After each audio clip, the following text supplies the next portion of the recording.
Mr. Robbins is in the house. Hey, people. Oh my gosh. Happy Friday. That is very loud. Sorry. Wow. Hi, Robin. I know you. Hello. Elise, you were in my dream 2 nights ago. Elise, you were in my dream 2 nights ago. You were feeding me the most delicious gluten-free bread and a cookie that was like unbelievable. Like this cookie in my dream made my mouth water in real life. Oh my gosh. Yes, I'm not kidding. I'm not kidding. I'm so glad I saw you because I meant to text you and tell you, oh my gosh, thanks for being in my dream. There were 3 sweet treats that you gave to me. Hello, Elizabeth. Good to see you. I did. I dreamt about you. And I seriously, if I could come out to Utah and like feast on your yumminess and have delicious coffees and we would have such fun, I would be in heaven right now. Ask my husband, did I not ask before this whole thing went down, would you please, can we just drive to Utah? Can we just drive? And he was like, let's go to Arrowhead. I was like, I really want to go to Utah. And Elise, you're part of why I wanted to go to Utah. Hi, Joy. Good to see you. Yeah, it's nothing against Utah. It's just I have this thing about driving really long times and being tired.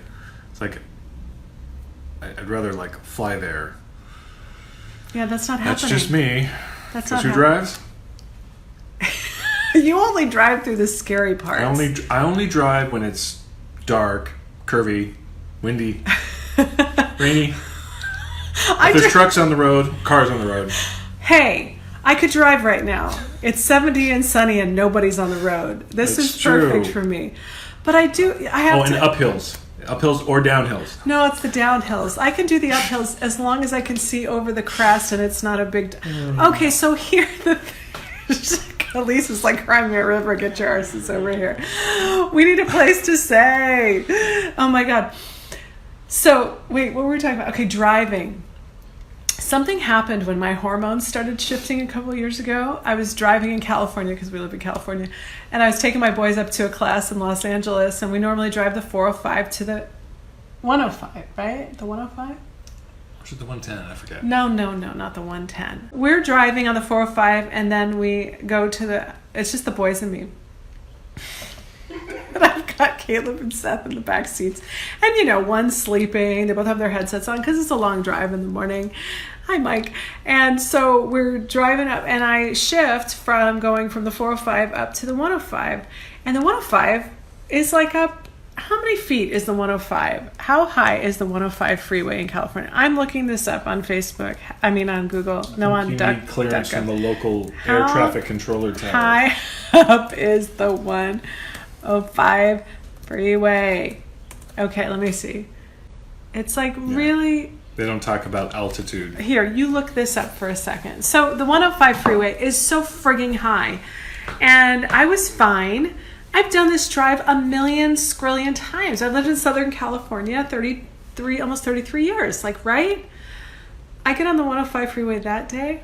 I feel myself gripping the steering wheel, and I hear myself saying, like, from an out-of-body experience, which is not so good when you're going 65 miles an hour, and I hear myself going, I'm okay. I can't even like say it as fast as I was actually saying it that day. I was like, I'm okay. And I heard Seth. Normally the boys both have their headsets on, and Seth says to me, "You're okay, Mom." And I was like, what the heck is going on? All of a sudden I went from I'm fine to I'm freaking out, right? I learned something. So it's super high, the 105 freeway, and it literally freaked me out. And what happened was I wasn't able to drive on the 105 again. Now I got on a plane the next month. I flew to Italy, whatever, blah, blah, blah. That was fine. Not a problem with being in the plane. Couldn't be in the car on a high place, right? And so when I came back from Italy, I went, because I always have my labs checked again after I do some big travel, and I was gone for a month. And I went to my naturopath. She took my labs, and I said, can I just talk to you about something? Because I had this little strange experience where I totally freaked out. I said, I got on the 105, and I think it's about 1,000,000 miles high, and I just couldn't do it. I haven't been able to drive it ever since. She said, "Oh, that's your progesterone, Stacey." She said, "Once your hormones start changing, your progesterone is like this barrier.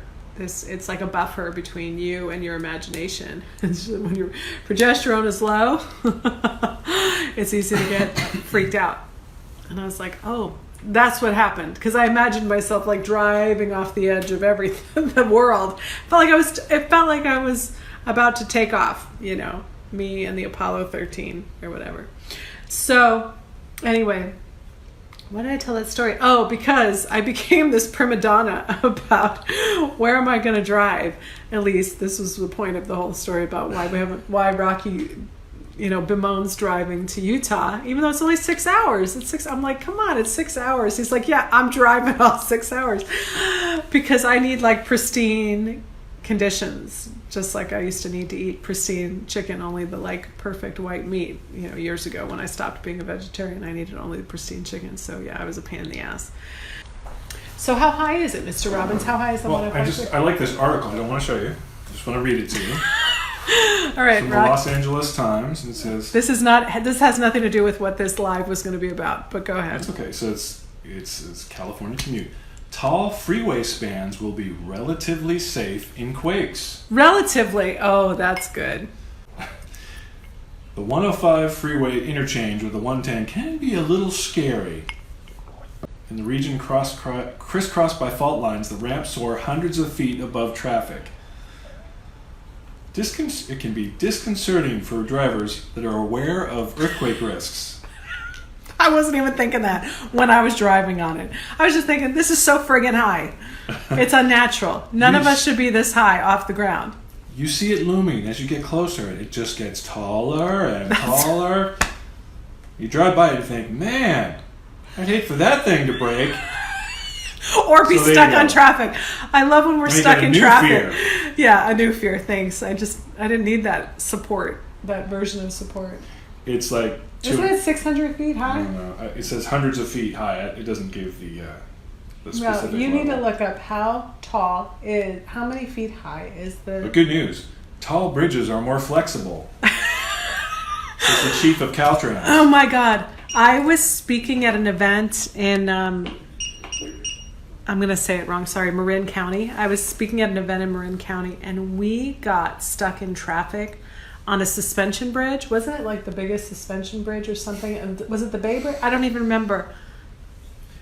I could think of them. It was flexible, and we felt it.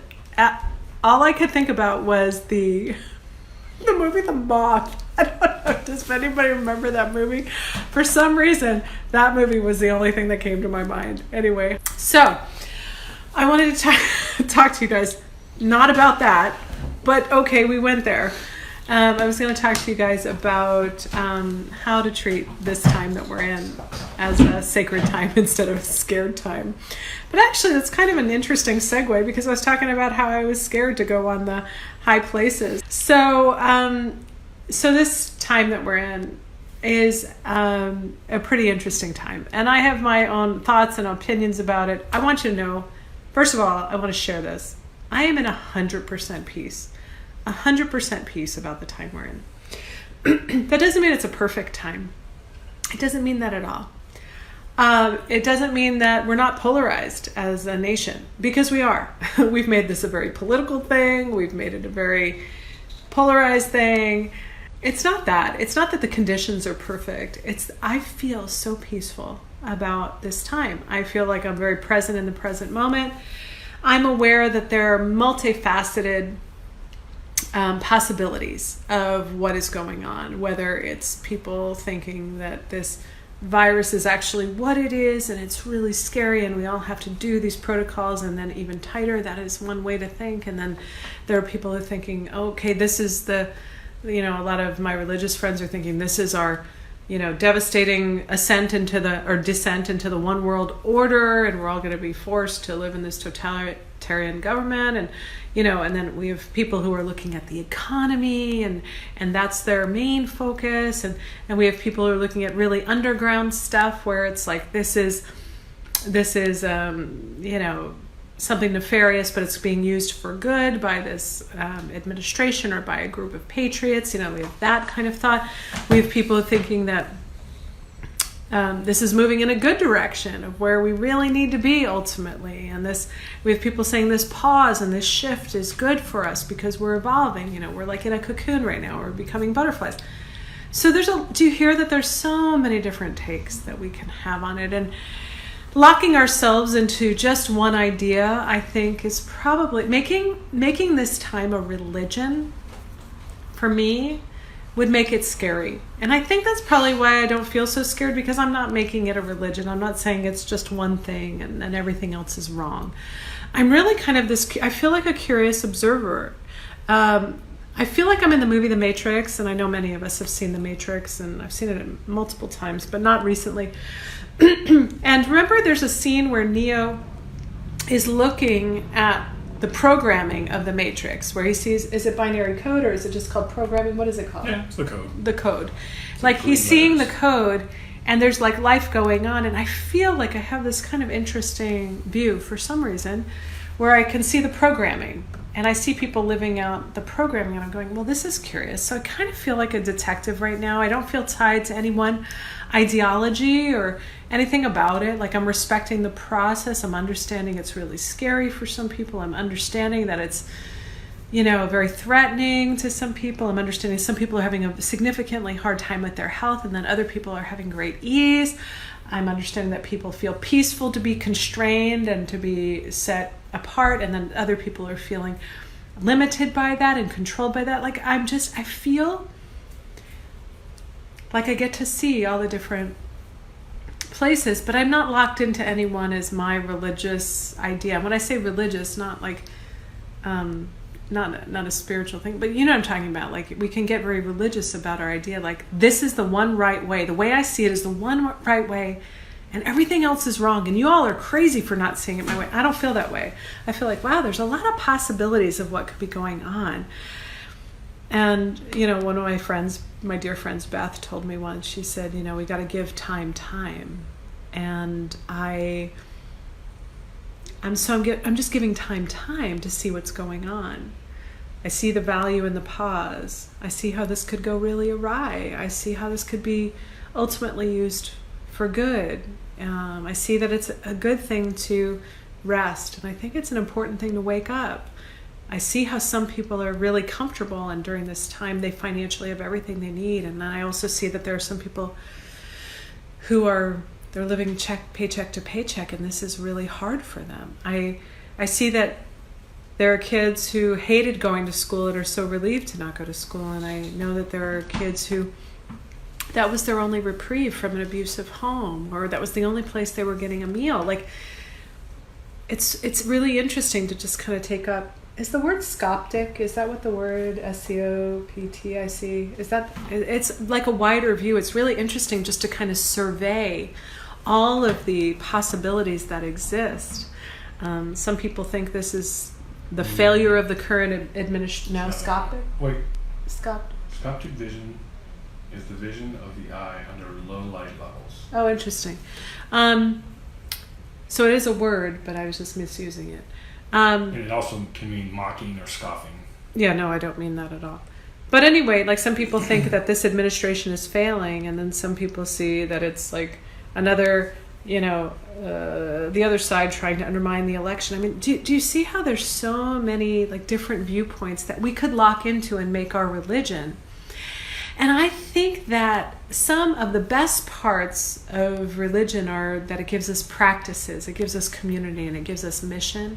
Some of the hardest parts of religion is that it can make us afraid. And so when I see something where we get so locked into thinking just one way about it, then we can get very afraid. When we get very afraid, we get into survival mode. When we get into survival mode, it's every man for himself, which we all witnessed with the toilet paper, did we not? So living scared is not necessarily going to serve our ultimate best interest. I think it's a normal temporary state to feel scared. I think it's a normal emotion to feel afraid or unsure or vulnerable. But No, just period. I think that that's part of the human experience, to feel that feeling. And I think that feeling comes mostly when we lock into one ideology that we say it has to be this one way and then all of you are wrong. And then we spend a lot of our time and energy trying to defend or that one ideology, that one philosophy, and then convincing everybody else. And so we're right and everybody else is an idiot. We're right and everybody else is an asshole. We're right and everybody else is being irreverent or disrespectful or uncaring or wrong. Right, wrong, good, bad. That's not working so well for us right now when we really need unity and community, right? So my thought that I just wanted to share tonight is, what if we made it sacred instead of scared? What if, instead of leaning into the I've figured out the one way of the hundreds of possibilities this could be, what if we took on the view and took a step back and took a deep breath, and we took on more of a curious observer, detective, let me inquire, let me ask questions, let me contemplate this. And then what if we made it sacred at night? What if, not just during the day, but we have that really conscious part of us, that really aware part of us, that thinking part of us that's trying to sort things out. We're listening to the news, we're listening to underground channels, we're talking to friends in our socially distanced water cooler. But what if instead of focusing on the one right way that we think it is, what if we became the curious observer? And then in the space of that space, because we need to create space. Just like when you put a whale into a tank at SeaWorld, it's a really big thing in a really small space, and that's going to feel tight. It's going to feel overwhelming. But what if we put that whale into the ocean? What if we put this big thing that's going on into the ocean? And in that way, like the expanse of our spirituality is our sacred space. Like, what if we put things in a big space? And in doing so, we said at night, God, Spirit, Jesus, Buddha, whatever it is, your spiritual conversation or your expansive conversation, love, universe, whatever your terms are, whoever you appeal to or whatever you are welcoming. What if we were to say, I'm willing to see what I need to see. I'm willing to know what I need to know. I'm willing to do what I need to do. And I'm willing to pray what I need to pray. What if we were to do that instead? What could happen if we sent that appeal, that openness, that willingness out as we were heading into our sleep at night? What if we were to send that thought out and open that heart up and our mind up and our spirit up, where we were inviting the highest truth, the most benevolent thoughts, the most expansive presence to inform us in that willing, prayerful meditation of I'm committed to seeing what I need to see, knowing what I need to know, doing what I need to do, and praying what I need to pray. What if we were to do that instead? What kind of peace would that grant us during the day, and rest would that grant us during the night? Because when we reach out in a willing, open heart, we receive this experience of peace and trust. Because there's an invitation for something that is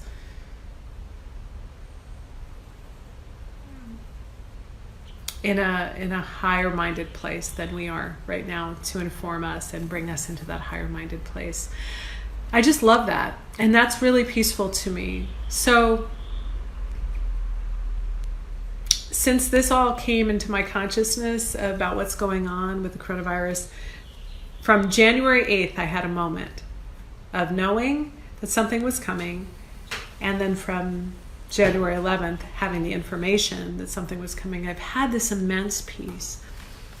And so I feel like when we have something like that in a time of strife, or potential anxiety or potential fear of being scared, then we have the honor and responsibility to invite others into that peace too, because we're going to make better decisions from peace than we will from fear. We're going to be more conscious beings from a place of peace than we will from fear. We're going to be more of service and support to the highest good from a place of peace than we will from a place of fear. So how about we do that? What would you guys think of doing that? I'm sure you're already praying. I'm sure you're already thinking. I'm sure you're already listening. I'm sure you're already watching. What would it be like to have a conscious moment before you closed your eyes at night and just said, I'm willing. I'm willing to see what I need to see, to know what I need to know, to do what I need to do, and to pray what I need to pray. And to let the invisible inform us, the benevolent invisible inform us throughout the night so that we could function differently during the day. And I do want to share this as one last thought. You know, I've shared this story before, and the people who've read my book, You're Not Crazy and You're Not Alone, know this already. But when I was 27 years old, the doctors sent me home basically to die. They couldn't figure out what was wrong with me after a year and a half of telling me it was all in my head. And they sent me home with this mandate, like, it's time to go home and get your affairs in order. And had I believed them and I'd taken on their thoughts as my thoughts, I might not be here today. Because they said to me, go home and get your affairs in order. And if you do live through this, you'll never have children. And I didn't have to resist those thoughts, but what I did was I held onto a different thought. Because I think resistance can get us into some funky energy, and I didn't do that. But what I did do was I thought, if there was a way in to this issue that I'm dealing with my health, then there's probably a doorway out. And in that, I opened up my heart and my mind and my spirit to a willingness to see what that was. And then I found my way where they said there was no way. And I'm just wondering, if we don't believe, if we will take on that we don't have to believe everything we've heard, the hopelessness, the fear, the doom, whatever it is that's the repetitive pulse of our media or our culture or of the government or of our peers, of our neighbors, or of our next door app. If we could, instead of just drinking in the worst case scenario, if we could become willing to find the doorway out and be the tribe that finds our way, where maybe people are saying there is no way, what new life will we discover? And I can tell you this, that when you go through this, when you treat the scary times like sacred times, when you take it into the sacred, when you take it into the spiritual, instead of just believing the fear, you own a peace and you live a life and you express a love and you feel a sense of mission and purpose that is so much different than if you had believed the first or the worst thing that you heard. So that's what I want to share with you tonight. I want to invite us into the sacred instead of the scared. Same letters, really different experience. So tonight, are you willing? Are you willing to have that be your meditative, prayerful contemplation, whatever word you use, to be able to say to the divine, to the universe, to this great spirit of love, however you frame it, I'm willing to see what I need to see, to know what I need to know, to do what I need to do, to pray what I need to pray. Because you're saying I'm willing to live in the highest truth, not in the greatest fear. I think it'd be powerful. Let's mobilize each other. Let's mobilize a whole tribe of people who are doing that, because the world really needs that right now. So if you feel inspired to do that, I just want to encourage you to inspire others to do that too. Because to be afraid is not serving us. This is not a game. This is not a television reality show of Survivor, where it's every man for himself and we create strategic alliances until one person is left standing. This is not the Hunger Games. Let's not create that. Let's create the world we want to live in. Yeah. Let's make it sacred instead of scared.